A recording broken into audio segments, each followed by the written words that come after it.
Évangile de Jésus-Christ selon saint Jean, chapitre 3, versets 7 à 15.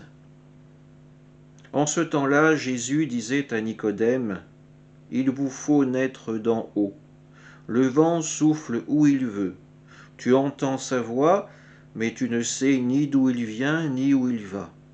Il en est ainsi pour qui est né du souffle de l'Esprit. » Nicodème reprit, « Comment cela peut-il se faire ?» Jésus lui répondit, « Tu es un maître qui enseigne Israël et tu ne connais pas ces choses-là ? Amen, amen, je te le dis, nous parlons de ce que nous savons, nous témoignons de ce que nous avons vu, et vous ne recevez pas notre témoignage. Si vous ne croyez pas lorsque je vous parle des choses de la terre, comment croirez-vous quand je vous parlerai des choses du ciel ? Car nul n'est monté au ciel, sinon celui qui est descendu du ciel, le Fils de l'homme. De même que le serpent de bronze fut élevé par Moïse dans le désert, ainsi faut-il que le Fils de l'homme soit élevé, afin qu'en lui tout homme qui croit ait la vie éternelle. » Acclamons la parole de Dieu. La discussion entamée hier entre Nicodème, le maître pharisien qui vient de nuit, et Jésus, le rabbin, continue. Nicodème ne parvient pas à saisir ce que veut dire Jésus quand il parle de naître d'en haut. Jésus se moque un peu de lui à cette occasion. Nicodème est présenté comme un maître de la loi.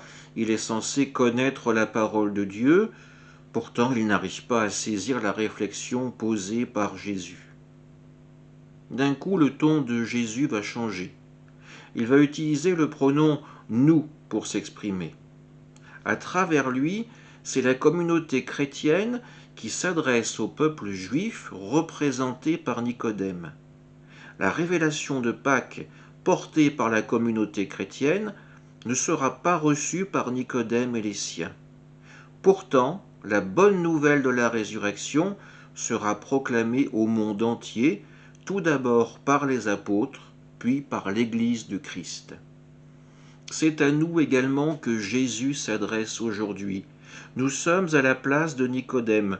Nous avons bâti notre propre système de croyance. Nous voulons des repères sûrs, scientifiques, rationnels.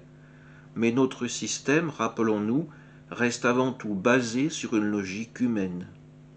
Ce que Jésus nous invite à faire aujourd'hui, c'est de lever les yeux vers le ciel pour y voir la main tendue de Dieu à ses enfants. Amen.